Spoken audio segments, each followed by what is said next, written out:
Da série Aventuras de Daniel, de Maurício Zagari, O Enigma da Bíblia de Gutenberg. Prólogo. Culto de quarta-feira à noite.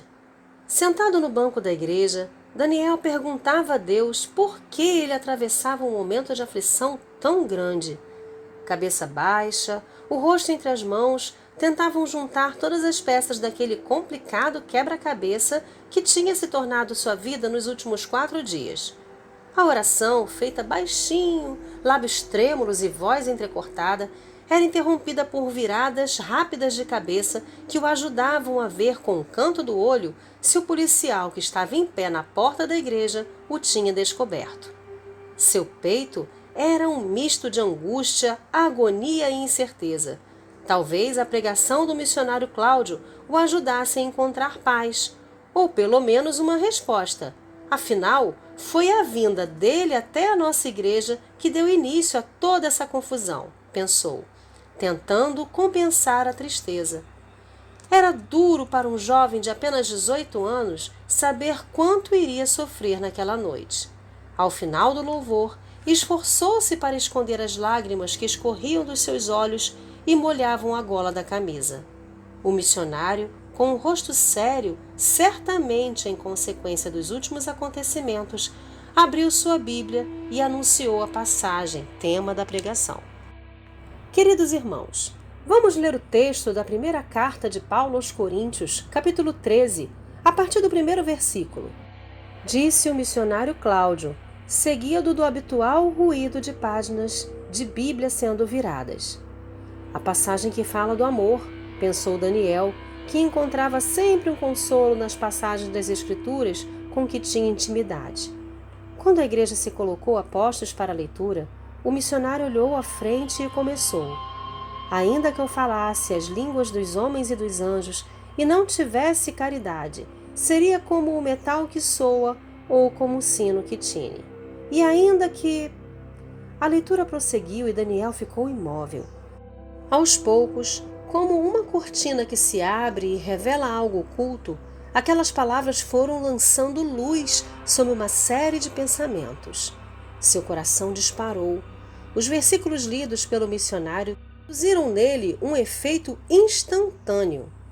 Meu Deus! Sussurrou. Na corrente sanguínea de Daniel, uma quantidade enorme de adrenalina foi despejada, fazendo a pulsação acelerar e as pupilas dilatarem.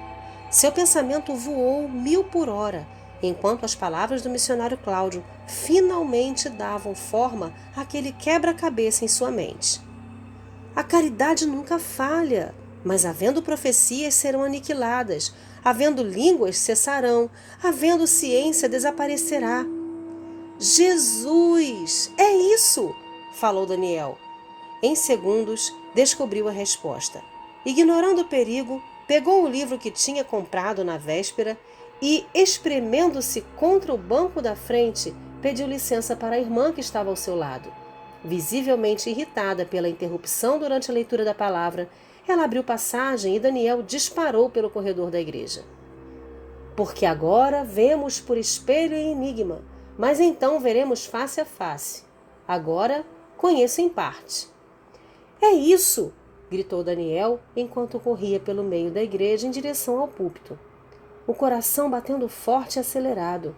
Todos na congregação pararam de ler, assustados, e levantaram os olhos para ver aquele jovem que voava pelo corredor central. E não foram só eles. A cena incomum chamou a atenção do policial que estava de pé na porta. Num salto, ao bater os olhos em Daniel, ele gritou: "Pare!" Ignorando o alerta, Daniel correu desabaladamente até o lado direito do púlpito, onde a porta lateral levava para o primeiro andar. "Pare!" repetiu o policial. Mas a essa altura Daniel corria escada abaixo, pulando os degraus de 2 em 2. "Pare!" gritou ainda mais alto o policial, saindo no encalço de Daniel pelo mesmo corredor onde ele tinha fugido. Se os membros da igreja já tinham se assustado com a inesperada corrida do jovem, ficaram ainda mais boquiabertos ao ver aquele homem de bigode espesso e grandes entradas nos cabelos correr pelo meio do templo com uma arma na mão. No púlpito, o missionário Cláudio, mudo, arregalou os olhos. O líder da igreja, pastor Wilson, olhou em volta sem entender nada e por longos segundos não conseguiu esboçar nenhuma reação. Diante daquela inesperada cena, a igreja toda ficou paralisada. Daniel chegou ao primeiro andar, no momento em que o policial alcançou o topo da escada. Tenho que chegar ao gabinete do pastor, pensou enquanto fazia a curva e disparava rumo à terceira porta do corredor. Pare, moleque! O grito do policial arrepiou até os ossos de Daniel. Quando chegou à porta do gabinete, podia ouvir os últimos passos do policial nas escadas. Jesus, que a porta esteja aberta. Estava. Daniel girou a maçaneta e irrompeu-se lá dentro. Passou rapidamente os olhos ao redor e se atirou em direção ao armário que ficava à direita da mesa do pastor Wilson. Primeira gaveta, segunda, terceira. Abriu a gaveta e dedos frenéticos percorreram os papéis que estavam ali dentro. Achei! Pensou, retirando um dos papéis. Só teve um segundo para passar os olhos pela folha que estava em suas mãos antes de ouvir a voz ofegante do policial. Mãos para cima ou eu atiro! Eu atiro! Daniel congelou as mãos suadas, a testa fria, o coração quase saltando do peito. Mãos para cima! Mãos para cima! Jesus, agora é com o Senhor, pensou Daniel, e se virou de um pulo. Foi só o tempo de ver o policial assustado com seu gesto súbito puxar o gatilho. O tiro ecoou por toda a igreja. Capítulo 1. Domingo anterior, de manhã. Não roube. Êxodo 20, versículo 15. A igreja estava em polvorosa. Afinal, aquele era um culto especial, em meio a uma maré de boas notícias. 2 semanas antes, o pastor Wilson tinha anunciado, em um evento realizado ao ar livre, na praça principal do bairro, que a campanha de arrecadação de fundos tinha sido um sucesso. Meus irmãos, Deus nos abençoou. Aqui, diante de todos vocês, quero dizer que conseguimos juntar o dinheiro para a ampliação do templo. Não tinha sido fácil. Foram meses de campanha, com vendas de cachorro-quente, sorteios de livros, pedidos de doações, enfim, uma série de esforços diferentes. Todos os membros tinham se empenhado para fazer o que podiam a fim de arrecadar fundos para a obra. Era uma obra necessária. O santuário já não abrigava o número de membros que às vezes precisava ficar em pé no fundo do templo para acompanhar o culto. O santuário ficava no 2º andar. Para chegar até ele, subia-se uma escadaria que vinha da rua até a parede oposta ao púlpito. No 1º andar, havia um salão onde eram ministradas algumas das aulas da escola dominical. À esquerda de quem entra, os banheiros, ligados ao santuário por uma apertada escada lateral. No fundo do terreno, ainda no 1º andar, um corredor com 5 portas. Na extremidade à esquerda, perto dos banheiros, uma porta dava acesso ao salão. Na extremidade direita, uma porta dava para uma terceira escada que subia até ao lado direito do púlpito, visto de frente. Por essa escada, subiam até o recinto do templo o pessoal do louvor e os pães da ceia, e por ela desciam os envelopes com as ofertas. Era por ali também que o pastor Wilson subia e descia para o seu gabinete. Entre a porta do salão e a da escadinha, havia 3 outras. À esquerda, a do gabinete do pastor. No meio, a da copa. E à direita, a do depósito. E era tudo.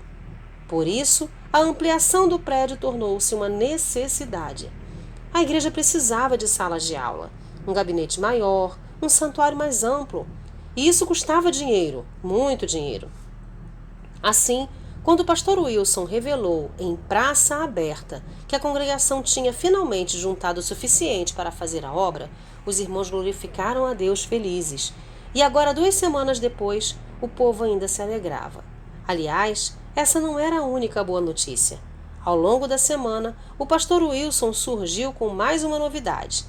A igreja teria o privilégio de receber naquele domingo de manhã, em pleno culto de ceia, uma visita ilustre.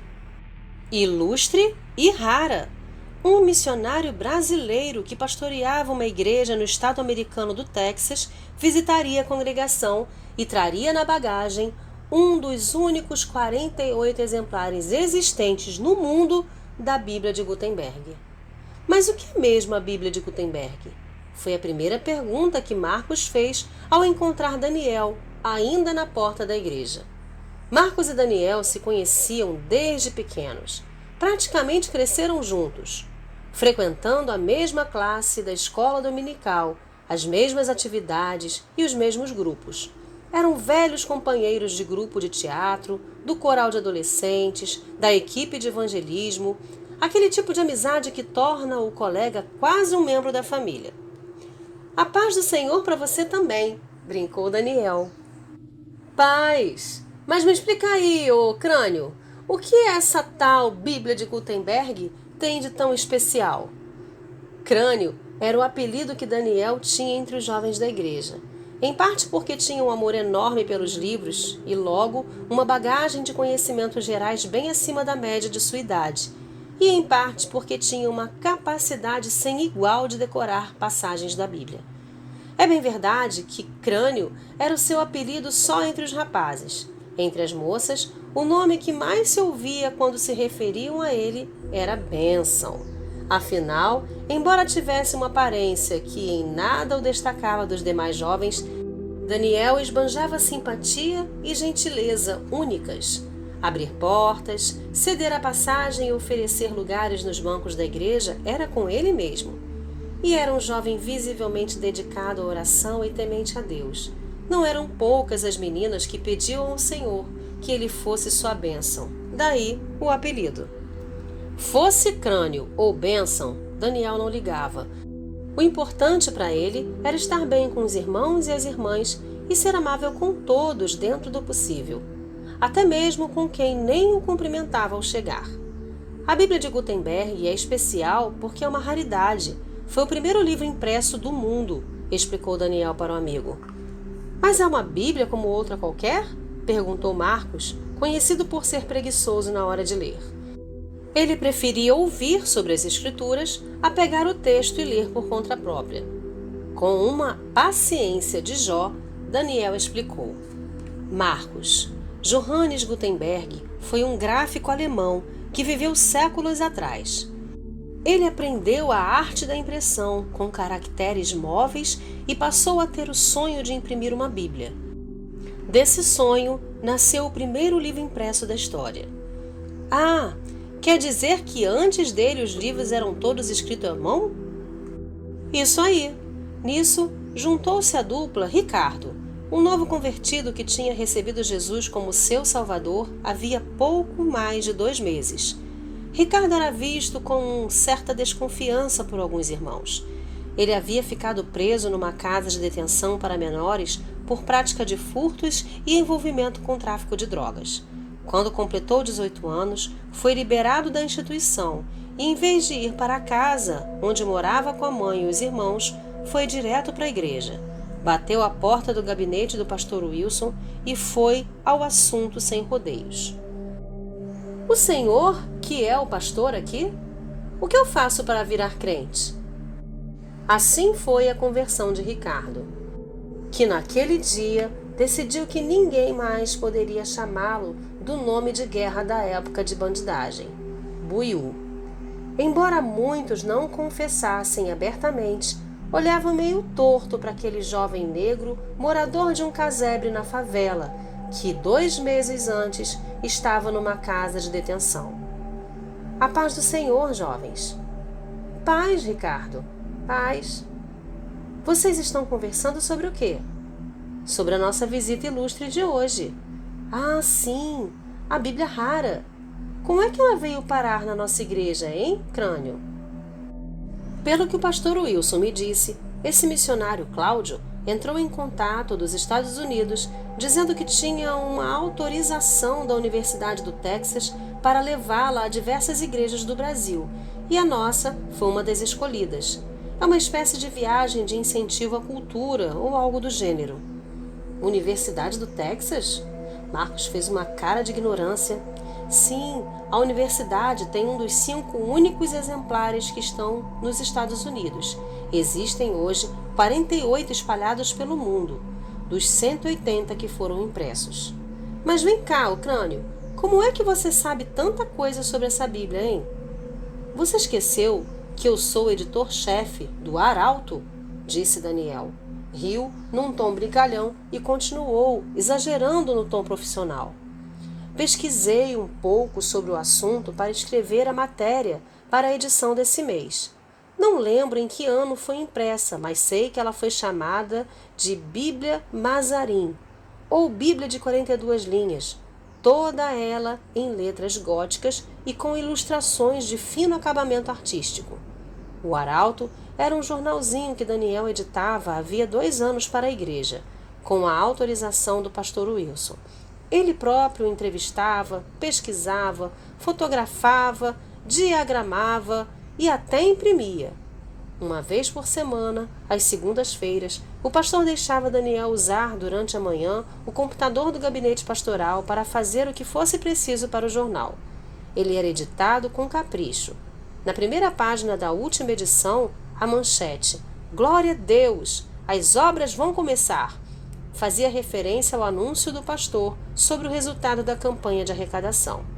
Sobre a manchete, uma foto que Daniel tirou do alto do púlpito, retratando o pastor de costas e a multidão lá embaixo. Uma foto simples, mas expressiva. Dava para ver a alegria estampada no rosto das centenas de pessoas. O Arauto era o orgulho do seu editor.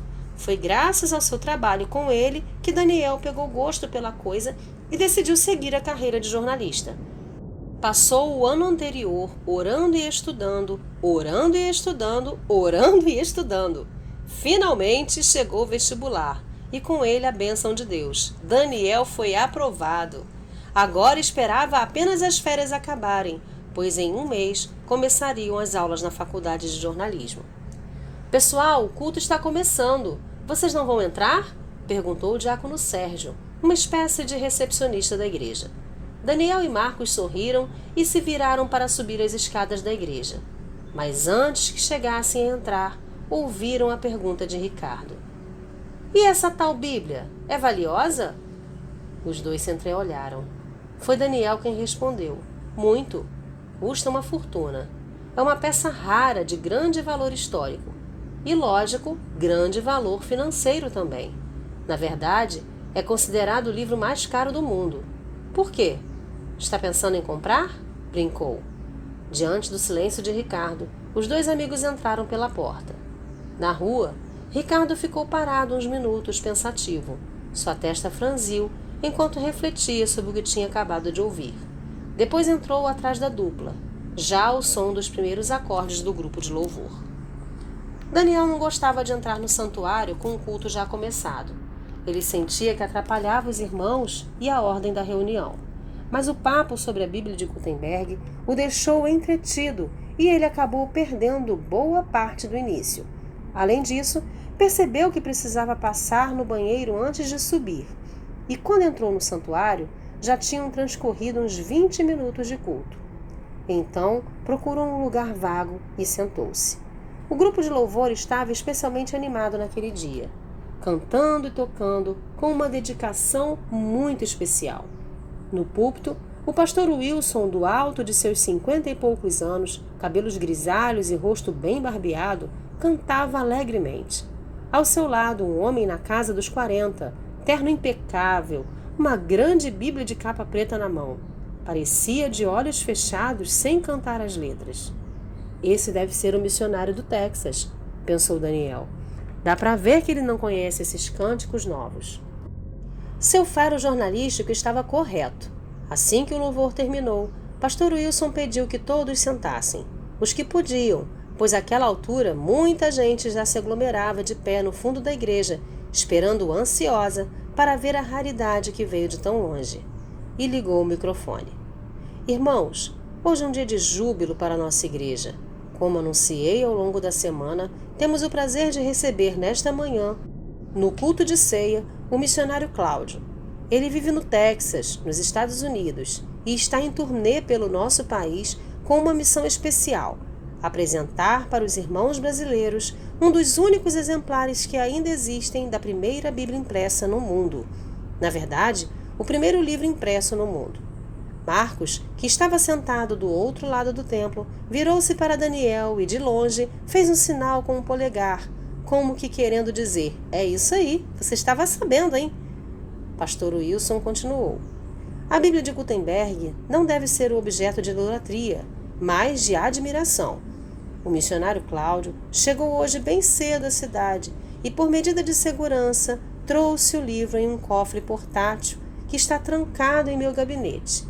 Eu tive o privilégio de dar uma espiadinha na capa dele lá embaixo e, ao final do culto de hoje, vamos trazê-la aqui para cima a fim de que todos possam ver com mais atenção. Nesse momento, ouviu-se um burburinho pela igreja. Todos estavam empolgados com a ideia. O missionário Cláudio ficará conosco até quinta-feira, quando segue para outra cidade, onde levará a Bíblia para que possa ser vista de perto pelos irmãos de outras igrejas. Hoje, amanhã, terça e quarta-feira, a Bíblia estará em exposição durante a tarde no salão do primeiro andar. No culto de quarta, o irmão Cláudio se comprometeu a trazer a mensagem da noite para nós. Certo, irmão? O missionário sorriu e fez que sim com a cabeça. Mas é claro que eu queria aproveitar esta ocasião para que ele trouxesse uma saudação à igreja, disse, e passou o microfone para o missionário.